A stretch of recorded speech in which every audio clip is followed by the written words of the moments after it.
If your team got guaranteed money, tell them call me. Whoop. Make me say, my. I done been around the world. Yeah, I was made for this. Player Performance with J.A. Cavalier. What's going on, everybody, and welcome to Player Performance Week 10 edition of college football.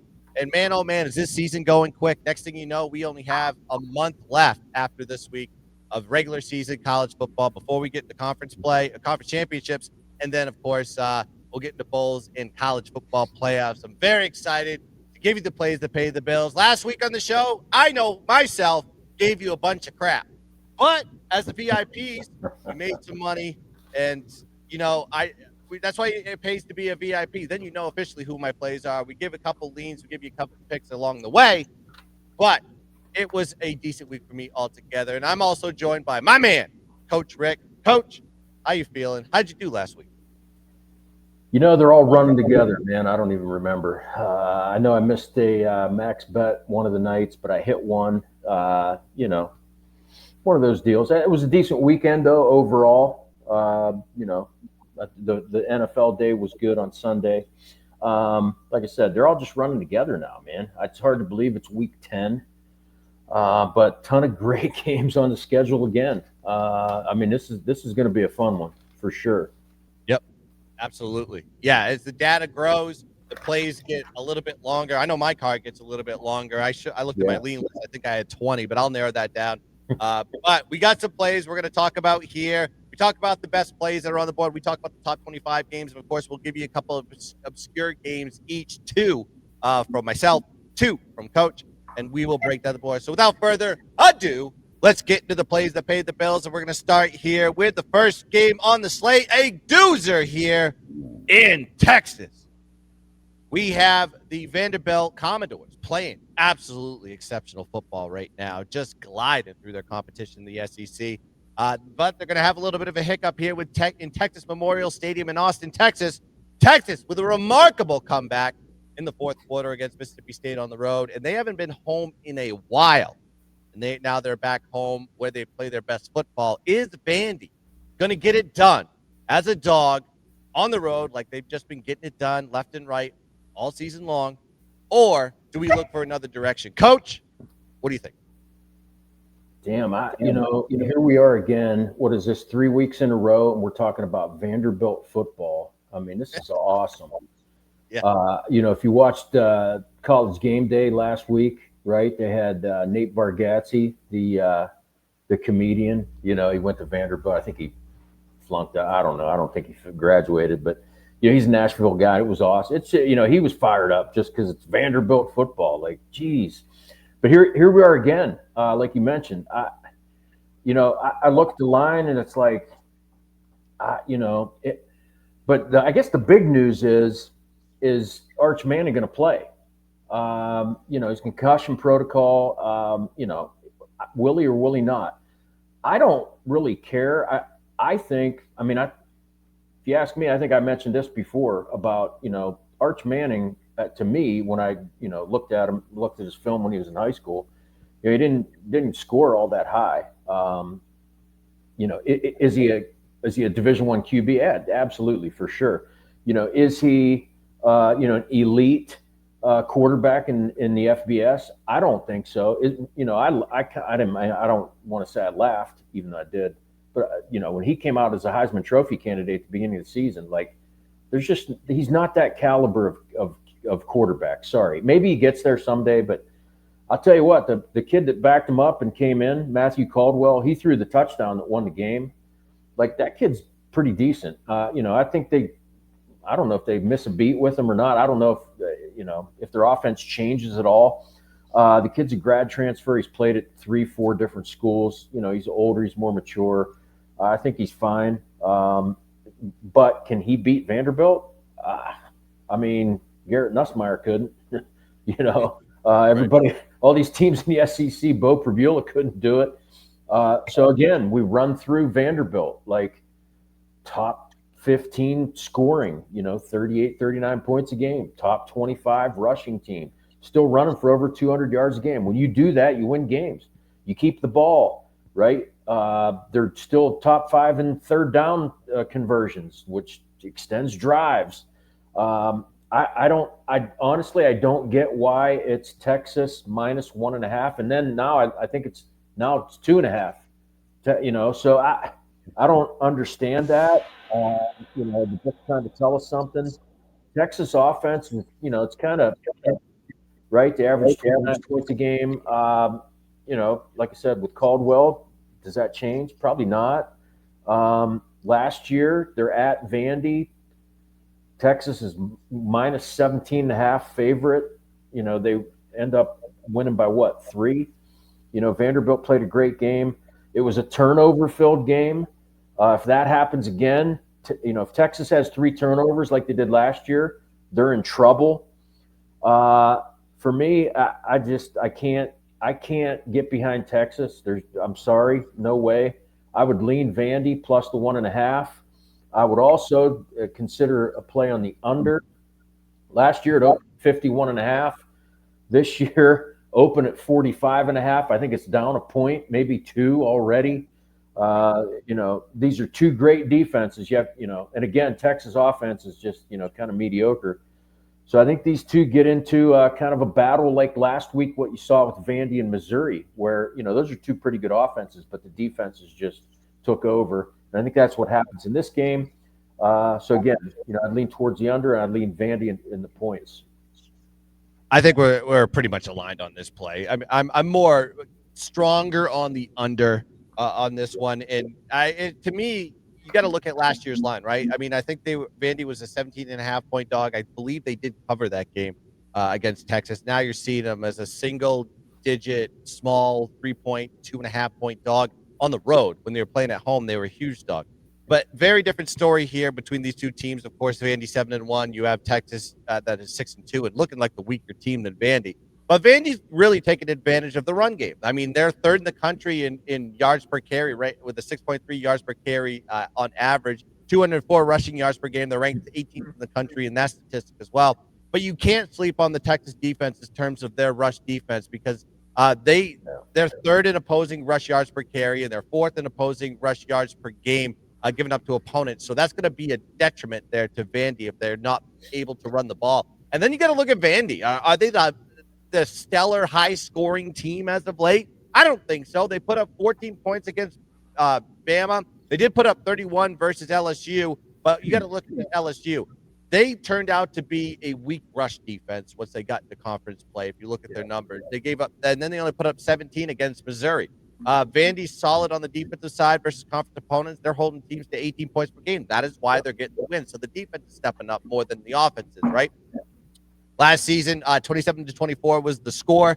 You mentioned the total on that one. It was in the 50s. Now we're seeing it dip down into the 40s on this one. And Vandy is already 2-1 to the under in their road games this season. And the under is 3-1 in Texas home games this year. And both teams are seeing the lowest totals that they've seen all year. So I think the books are telling you a story here on the total rather than telling the side. It could go either way on the side, I think. Texas could have that motivational win coming off that road win, and then all of a sudden they start winning game after game. And you mentioned it, Arch Manning. Is he really the most stellar? Whether he plays or not, to me, doesn't matter, because I think that they would adjust the line one way or the other. It seems like it's going the other direction. So for me, I like the under on this one. I think Vandy, Texas under. I think it's going to be a little bit of a rock fight there. I got 45.5 currently as we're doing this show. All right, next game on the board. Let's go into, I don't know if we've talked about Virginia this year, but let's talk about Virginia in the ACC. They're going to be traveling all the way to the left coast in Cal Memorial Stadium in Berkeley, California, what is tend to be a very tough place to play for a lot of these ACC teams, especially the East Coast ones. 45 is going to be the kick on this one on the East Coast. I'll start with you, Coach. What do you think about this game, Virginia and Cal? Yeah, it's interesting, really. These ACC games with, coast-to-coast deal. Like, Florida State went to Stanford. That was one of my free picks that day. And, it was Stanford to cover because, we talk about the travel. And, as a player, like the former player, did it matter that much? I didn't think so. But apparently, like, there's some legit concerns about this travel. And I think it's a concern in this one too. Virginia's got to go out west, and teams haven't had success doing that. I think it's interesting that Cal went to Virginia Tech and ended up keeping that game close as well. I had a play on that. I did a 6-point teaser on that one because I felt like Cal could keep that game close. And we did cash on that. Virginia Tech actually ended up winning the game in overtime, 42-30 or 42-34. So this week, now it's Virginia going out to Cal. The thing about Virginia, last week I actually liked North Carolina to cover. A lot of people did not, but I felt like Virginia. The time was come where some of their kind of statistical analytics would catch up with them. They've won multiple games, by slim margins, and they were outgained in quite a few of those wins. And I think it caught up to them against North Carolina. So I say all that to say that I'm kind of not really on a side yet. I did look at the Havoc numbers, and if you've watched us before, I've mentioned the Havoc rankings. Defense, Havoc, you get sacks, you get tackles for loss, interceptions, you force fumbles and recover them, you break up passes, that kind of thing. Virginia actually has the better defensive Havoc numbers. There's also a Havoc offensive number where, if you have good offensive Havoc, you protect the football, you don't throw picks, you don't fumble it, you don't, you don't rush for negative yardage, et cetera, things like that. Virginia has the better offensive Havoc numbers too. So, where does that leave me? Well, I just look at the offenses, right? And if you know anything about Virginia, if you watch them at all this year, like, they throw the hell out of the ball. So does Cal. The QB for Cal just slings. It's like a gunslinger. He does throw some picks, and Virginia is actually 9th in the country in interceptions. Keep that in mind. Virginia's offense averages over 37 a game. Cal gave up 45 to Duke when they came out there, so I think Virginia can score on them. I do think Cal can probably generate some offense as well with their passing game. So right now I'm kind of leaning towards the over. It's kind of the only thing that I really feel any confidence in. I don't have a play on the side. Maybe you can dig into that a little bit more. So for me right now, I'm leaning towards the over. Yeah, I'll give you a take on the side. I don't think this game's going to make my card on Saturday. No, I don't either. When I started dissecting a little bit, I was like, I don't know. I was like, both teams are kind of playing in a weird spot right now. Looking at UVA, 7-1 on the year. Tremendous job by Tony Elliott. Tremendous job by everybody on that roster of what they've done. And you mentioned that UNC game, and I think that is a benchmark. It's just watching that UNC game, and UNC had the chance to get the win in that one, and of course the elbow dropped at the foot line, making that a 17-16 win there for UVA. But look at in that 6-game win streak. Look at the last 4 games there for UVA. They lost a yardage battle in all of them, -85 net yard average in that sample size. So they're losing the yardage battle, but they're getting the W's, which is remarkable. And you mentioned the turnovers. They're very ball hungry. They rely heavily on that one. So if there's a team that can go out there and not turn the ball over, you may have a chance to beat this UVA team. Their offensive production has also dropped too. You saw them averaging over 400 yards of total offense but early in the season. You look at their last 3 games, they have not surpassed 300 yards of total offense at all. So what happened to this UVA offense? I went to go look to make sure the quarterback wasn't hurt. I went to go look if there was key guys in the offense were hurt. I have no idea what's going on with this offense, but something's going on with them. I think Cal's just played better at home than they do on the road. They have a +6 point differential, +33 net yard average. They're averaging 256 through the air. Great quarterback that they have there. I believe he's a freshman, doing a tremendous job. I wish I could pronounce his name, but I'm not going to butcher it here on the show. But UVA hasn't played well on the road either. A 0 point differential, -47 net yard average, 202 in the passing game. Their defense gives up a 68.2% pass completion rate to their opponents, 246 through the air to the road opponents. This may be a dangerous spot for them going on the road, playing in this weird timing. It's not going to really affect them from a body clock perspective, but I do lean towards the Cal side on this one at plus 4.5. I just think this UVA team is really getting to that point where they're due for a loss. And I don't know if it's going to be in this weird spot on the West Coast, a pseudo travel spot. We'll have to see what happens. But I do lean towards the Cal side here at plus 4.5. That's the only way I'm going to play it. I think right now the stock is way too high for the Virginia Cavaliers, and I'm jumping off ship for a while. I'm either fading or passing them moving forward. All right, let's go to the next game on the board. Here's a doozer here the SEC. Oklahoma and Tennessee in Neyland Stadium, Knoxville, Tennessee. 7:30 is going to be the kick. This is a prime time game here for East Coast guys. Of course, 4:30, a little late afternoon action there for everybody on the West Coast.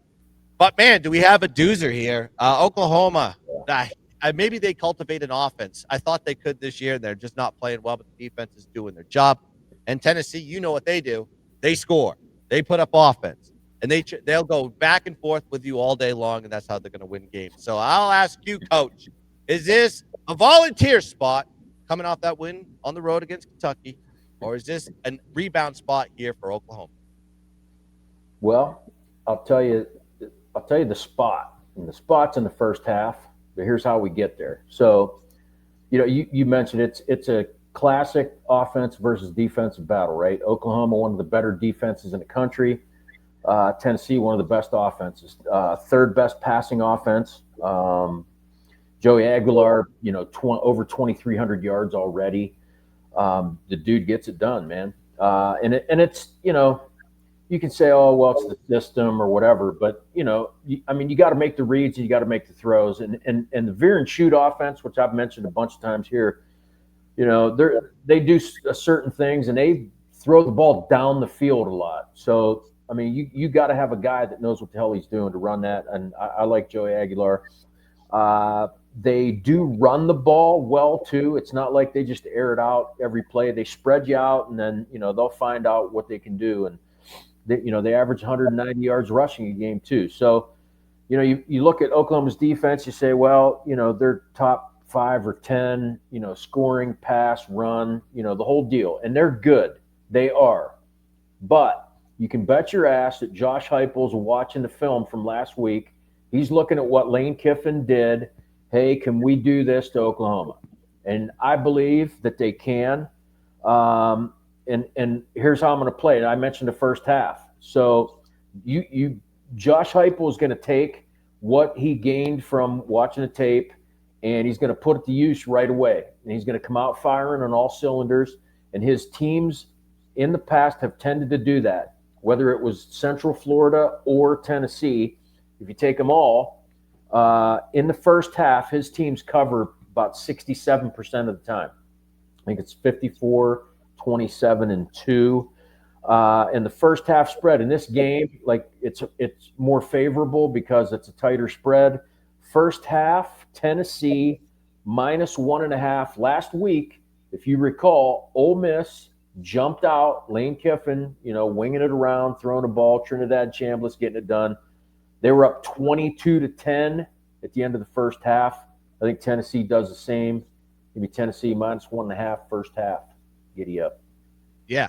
I was just double checking the line on that one as we were talking there. And it looked like the line is, we're starting to see 2.5 start to pop on the board.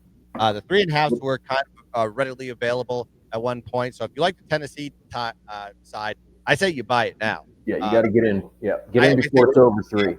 I think they're going to be dancing around that 3 all the way up to game time. But yeah, Oklahoma, they're off home loss. Old Miss kind of did what Old Miss does. They actually played probably, I say defensively for Oklahoma, they struggled against that Old Miss offense, but everybody does, right? And Tennessee's off commanding win versus Kentucky. What you need to know about these teams is they're like yin and yang from one another. Tennessee, great offense. Their defense, a little bit suspect. They put up 46 yards per game, 510 in total offense, 5 yards per rush. And you mentioned their rushing game. Yeah, 5 yards per rush is pretty exceptional. And they put up 321 passing yards. So they can beat you in the run, they can beat you in the pass, they can beat you anyway offensively. On the defensive side, though, they do give up points. I mean, they let Kentucky put up some points last week, and Kentucky can't score. 31 points per game to opponents, 402 yards total offense, giving up 67.1% pass completion rate, and they also give up 267 through the air. And then Oklahoma on the other side, what you know about them? They play some defense. 13 points per game to opponents, 270 yards of total offense given up to opponents, 2.6 yards per rush, and 155 passing yards per game. So that's going to be the dynamic of this one. Can Oklahoma stop this Tennessee defense? And if they can, I think the offense can flourish because they already put up 28 points per game. They put up 246 through the air, and I think with that suspect defensive pass defense for Tennessee, they'll be able to get some yards on this one. It's a little bit misleading, though. I think what we need to this is going to be a good barometer game here for Oklahoma, and I put this in my notes. It's like Ole Miss put up 34 on Oklahoma. So I asked the question: look at the teams that they've faced so far. Do you think that Oklahoma has faced a very good offense yet, other than Ole Miss? We saw what Ole Miss did. Can Tennessee do the same thing? And this is kind of correlating to where I'm going as far as the total goes. Last year, 25-15 in Norman. Oklahoma was a 7-point dog, and now they are a small dog at home, which is a weird line shift from game A to game B. It should go the other way, but it's not. Maybe it's because Tennessee did win that game. But the total is what I'm looking at on this one, because Tennessee, 4-1 to the over at home. While Oklahoma is 0-2 to the under in their 2 road games, this is the highest road total that they've seen all year, and the second highest total that they've seen overall this year. I think this is more of an over spot. I haven't played it officially, but I'm looking at the over if I'm going to be playing this game over on Oklahoma, Tennessee, over 55.5. That kind of correlates to taking the Tennessee side in retrospect. So I believe in Tennessee to get it done there in Neyland, but I'd rather take the total versus the side. All right, next game on the board. Let's do a little late night action. This used to be Pac-12 at night type. After dark. You know, a little bit. We got Utah playing at Rice Ellis Stadium in Salt Lake City, Utah, up at the altitude at 10:15 p.m. East at night, where they used to love to play. Probably still do. They're playing a good Cincinnati team. This is a big game for them. Cincinnati, of course, 7-1 on the year, coming off a home win versus Baylor. But different dynamic when you got to go on the road versus going at home, and you got to play in that environment. My God, I wouldn't want to be a Bearcat right now. But I'll ask you, Coach, do you think the Cincinnati Bearcats can get it done to the Utah Utes? Hey, what's a Ute? Ute. The 2 Utes. Yeah. My cousin Vinny, right? That's right. Yeah, you know, this should be a great football game. Geez, the Big 12, man, you know, some great football games that we've seen in that conference. And this should be another one. The BYU-Utah game was outstanding. And this should be a game similar to that, I think. You know, since he lost its first game, and I don't know, they were kind of off the radar, I felt like. And then all of a sudden, they've won 7 games in a row. And they're like, I mean, Brendan Sorsby is legit. Like, the kid's good. You know, and he's athletic enough to run around a little bit. Their offense, 38 points a game. It's like they're 13th in the country in scoring. Throw the ball well. They run the ball well too, you know. And they also do what, you know, we talk about good teams. Well, good teams win, great teams cover, right? And Cincinnati, last 6 games, 5-1 against the spread, 2-0 straight up, and against the spread on the road. So again, like I said, I think they're kind of an overlooked football team. Can they beat Utah at Rice Eccles? Not too many teams do, you know. But that said, I think it really comes down to a battle between Cincy's offense and Utah's defense. I mean, Utah's defense, man, you know, 9th in the country. They give up 14 points a game. You know, when you score 14, or when you give up 14, like, you got a pretty good shot. But you really have a great shot when your offense scores 39 points a game. We don't even talk about, you know, you never hear, offense, you know, we're talking about Tennessee, you know, scoring 41 a game, and, you know, all these other teams that score points, but you never say Utah. But they score freaking 39 points a game. Like, they're 11th in the country, 5th in the country in rush offense. So every time you look at the rush, nobody probably does, you know, but I do. I'm a nerd like that. But, you know, it's Navy, and it's Army and it's Air Force. It's all these triple option teams, and then fifth in the country is Utah, and they still their quarterback still gets under center sometimes. So 267 rushing yards a game. What that does, we talked about with Vandy, that keeps the ball away from the opposing offense. Utah's good on third down. They extend drives, of course, and then of course they score points. So all that said, what do we do? What do we play? Well, for me, I saw 9.5. Is it 10.5 now? Is it? I still there's 9.5s available. Okay, so I know I saw 9.5. I know I saw 10.5. There's 10 to 10.5s out there. Yeah, I saw that. Man, it just seems like a lot of points for a game where these two teams are really. So Cincinnati's defense, you got to look at them too. They actually give up a lot of yards. They're kind of a bend but don't break deal where they only give up 19 points a game. So last week they held Baylor to 20. Baylor can get it done. They can win the ball around and score points. They held them to 20 points. So I feel like if it's plus 10.5 or even plus 9.5, I feel like it's a lot of points for a Cincinnati team that I feel is pretty good. So I'm leaning on Cincinnati right now. I'm not playing it yet, but I think the better play is the under, just because you got two defenses that are, they're good. Like I said, Cincinnati gives up yards, and they'll give up some yardage to Utah, but they only give up 19 points a game. This total opened at 57.5. It's down a point. Maybe I saw 56.5. If that moves again, I think they're telling you, hey, the under's a play. So right now I'm leaning Cincinnati and leaning on the under. Yeah, I looked at high total. I thought that was crazy. Listen, I put a max bet out on Cincinnati already this year. When the stock was low on them, but I think people have kind of figured them out. Utah is another team, and you mentioned it about this team. How are they not talking about? They talk about all these Heisman hopefuls and stuff like that. I've never heard anybody mention Devin Dampier and then what he's doing there. He's got 1,400 passing yards. He's got 13 passing touchdowns. He's run for 5 touchdowns himself. He's put up big numbers for a quarterback, doing a great job over there. And he didn't play last week. And he didn't play last week. Correct. Yeah. That's right. He didn't play last week. And then you have them at home. They've just absolutely just throttled everybody at home. 37-point differential, 445 yards of total offense, 277 given up to opponents, plus 169 net yard average at home. And then versus conference opponents, they did put some damage on them as well, even though they did lose to BYU. Plus 17-point differential, 473 yards of total offense per game, 319 given up to opponents with a plus 133 net yard average. They've just done work versus conference opponents and at home. The problem with Cincinnati is we just don't have a barometer of them on the road. A lot of their competition, a lot of their big games have been at home. So they have 2 games that have been on the road, like true road games, right? Kansas, they gave up 597 yards of total offense to Kansas and Lance Leipold's squad. And then they played Oklahoma State. I can't even put a barometer on that team because that team was so bad at that point. It didn't even matter where you played them. Strength of schedule has been very important there. So Utah's putting up these numbers. We're the 38th toughest schedule so far this season. Cincinnati's played the 75th toughest schedule.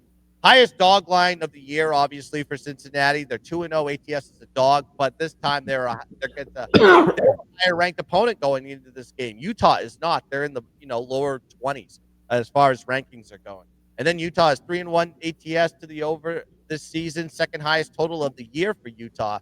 And then I think these two teams will show no lack of offense. I think this is going to be a little bit of a challenge for the defenses on both sides, even Utah. Sorsby's been very good. There's a lot of the offenses that I think this would give me an indicator that looking at the total in this game, knowing that it's one of the higher totals that both of these teams have seen all year, it would give me an indicator of an over. Am I going to get there? I haven't. I just put it as a lean, but I think this is a Utah spot. Seeing how high that line is should be a high indicator when you have the lower ranked home team as a heavy favorite against a team that is in the 15th, 16th ranking or something like that. Yeah, Utah all day long. I love Devin Dampier. I love what's going on there, Utah. Give me Utah minus 9.5. That's how I'm playing this game. All right, we did it. There's a top 25. We gave you a 4-pack of games there in the top 25. Now we break down some of the outliers, some of the diamonds in the rough. And of course, Coach, I'm going to have to buy you a military uniform. The amount of service academy plays you've given on this show, you need to show up like in your dress blues because here we go. Yep. Service academy game. We're going Army versus Air Force. Yes, sir. Me and Doozer, sir. Yes, sir. Listen, I've got notes on this game as well. I'm considering at some way, shape, or form. I don't know what I'm going to be taking in this game. I may make this one a VIP because I myself love betting the service academies. But I'll pass it to you, Coach. What do you love here at Falcon Stadium in Colorado? Hoo-yah, right? I mean, this, it's the Commander-in-Chief trophy. Air Force played Navy already, and I'll mention that here in a second. This will be the second game in the Commander-in-Chief trophy. And I know you're going to look at this and you'll be like, oh, I'm playing the under. Because that's what happens when they all play each other, right? The last 10 times these two have played, all under. Last 10 game totals, ridiculously low. Last year, 38.5. Year before, 32.5. You have to go back to 2017 to find a total that was 50 or above. Last year, the game ended 20-3. Army won the game. The year before, it was 23-3. These are typically low-scoring games because, as I've mentioned before, these are, triple option-based teams that run the football more often than not. They bleed the clock. Army for the last, 7-10 years has been, top 25 in time of possession. That's their, that's what they do, right? Air Force is interesting this year.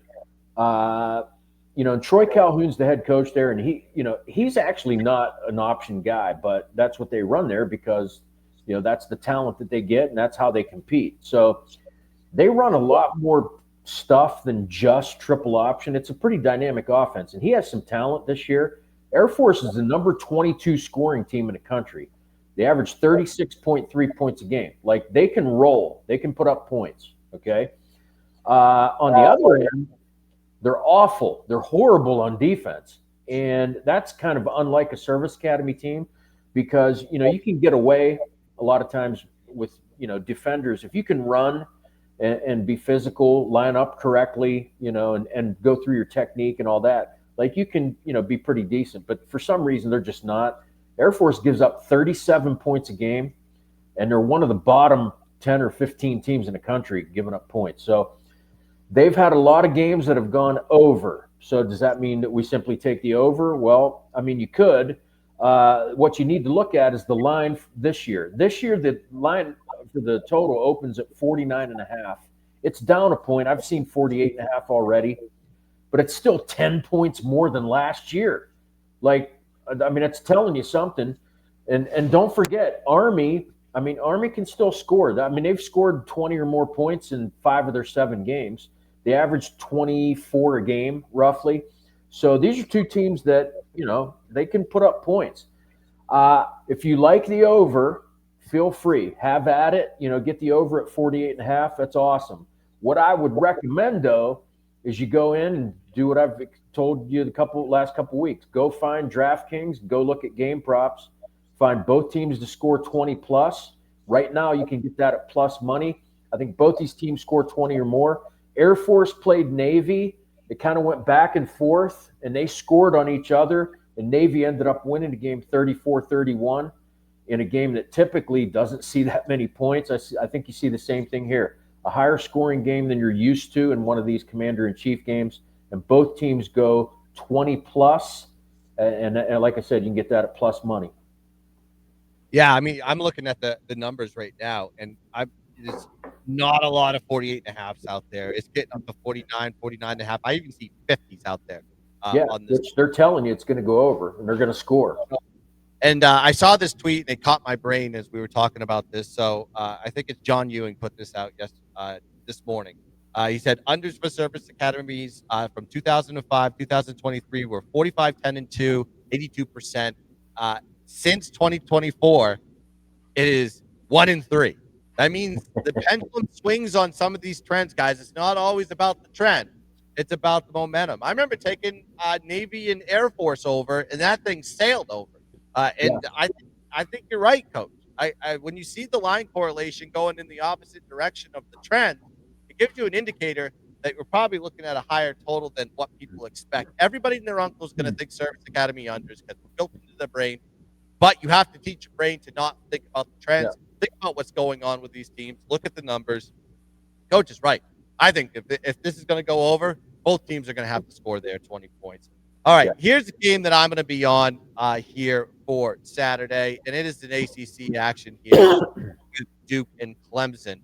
When you look at this game and breaking it down here, it's going to be a Memorial Stadium. There's so many Memorial Stadiums. I don't know how to keep track of them all. We'll just call it Death Valley for lack of a better term. But Duke coming off the bye week, home loss to Georgia Tech. They were a favorite in that one, kind of oddly enough priced. But Clemson really not playing their best ball. 3-4 in the year. They're also coming off a bye. They're coming off a loss to SMU. They should come out a little bit hungry in this one. So Clemson, really, you got to look at their numbers. Slow start to the year, but you've seen this offense pick up. Last 4 games, they're averaging 31 points per game, 462 yards total offense, 68 pass completion rate, and 339 passing yards through the air. And then Duke on the other side, their offense has been explosive all season long, right?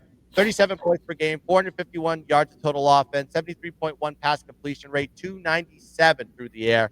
Very good offense there for Manny Diaz. Then you got to look at Clemson. They've given up points at home versus conference opponents. We've seen it all year. They gave up 35 to SMU. They gave up 35 to Syracuse back-to-back home games. Then you got an over team here with Duke, 5-2 to the over this year, and they're 2-0 to the over as a dog. Then Clemson has been more of an under team. That is accurate on that one. But the over is hit their last 2 home games, and this is the highest total that Clemson has seen all season long at home. So I think the Duke effect is going in there. You're playing in Death Valley. The offenses have performed well in that environment. And quite frankly, I don't know what's going on with Dabo's team, but I think their defense is not the Clemson defense that it used to be. I do believe they can still score points with Kate Klubnik and the boys, but I think it's going to go a little back and forth on this one. So, yeah, give me Duke Clemson over the total here at 55.5. That's the way I'm playing this game. All right, next game on the board, going right back to another Service Academy team. We're going the Navy with Pittman, but they're not going to go play another Service Academy team. No, they're going to Denton, Texas to go play might be my favorite G5 team. Well, one of them anyways. North Texas, getting the job done down there in Denton. And this is going to be an exceptional game. I can't wait to hear you cap this one, Coach. Go ahead. Yeah, you mentioned, it's one of your favorite Group 6 teams. I love them. I played them a ton last year, and I might like them even more this year. Number 1 scoring team in the country, man. It's fun. I was thinking about this. I had some training today, and I was thinking about this on the way home. Is why isn't Eric Morris's name coming up? This dude is, man. He can coach, man. Their offense is phenomenal. Chandler Morris leaves and goes to Virginia. You plug in a dude that never played before, never even started in high school, and he's freaking tearing it up. Threw for 600 yards last week. Drew Mestemaker. I mean, this kid's awesome. And now, he hired a new defensive coordinator in the offseason. Now they can actually play a little defense. They're not a sieve. So anyway, great. I mean, this is a great matchup. Could be maybe it's a preview of the AAC championship. I don't know. We'll see. Navy, I've talked about them before. Love their offense. Hybrid between wing T and, triple option. They average 37 a game. They're number 6 team in the country. Blake Horvath is also an outstanding quarterback who he actually played against North Texas 2 years ago. He was still a backup, but he ran for 88 yards. Navy beat North Texas 27-24 in that game. Interesting fun fact, I told Gunz before we got on, they've only played twice. They played 2 years ago, and then the game before that, they played in 2007. Final score, Navy 74, North Texas 62. Both teams had over 600 yards offense. Navy ran for 575 272 yards. I don't expect that in this game, but I do expect both offenses to play well, and I think the books are telling you that. Last year or 2 years ago, the total was 60.5. This year, it opened at 63.5. It's already up to 65.5. So I think we see two really, really good offenses have some success. And if you like the over, feel free to take the over there. I would recommend that you go and play the both teams to score. In this case, it's going to be 30 plus. Both teams to score 30 is plus 149 right now. That line is going to change. It's those odds are going to get worse as you get closer to game time, especially if the over continues to rise. The other thing I would look at here is I would lean towards North Texas. 2 years ago, Navy was a 6.5 point favorite. Now they're a 6.5 point underdog. So I think I'm leaning towards North Texas as a side. The other thing I would do is make sure you take a look at Drew Mestemaker's passing prop. The kid is on fire. Like I said, he threw for 608 yards last week. That's a school record. He has thrown for over 272.5 yards in each of his last 3 games. That's what his passing yards prop is at right now, 272.5. Navy, last 2 games, passing yards given up, 345, 381. So he can have success throwing the ball against Navy. Even Air Force threw for 250. So I think he can have success too. His passing prop, it's only going to go up, especially with what he did last week. So take a look at that. Take a look at both teams to score 30 plus. North Texas minus 6.5. Drew Mestemaker over 272.5 passing yards. Yeah, I can't disagree with you on that one at all. And mind you, everybody loves Navy right now, but keep in mind, Navy's played the 129th toughest schedule this season, so they really haven't played a tough contest yet. Right. This will be the toughest one so far. So it could be a good one.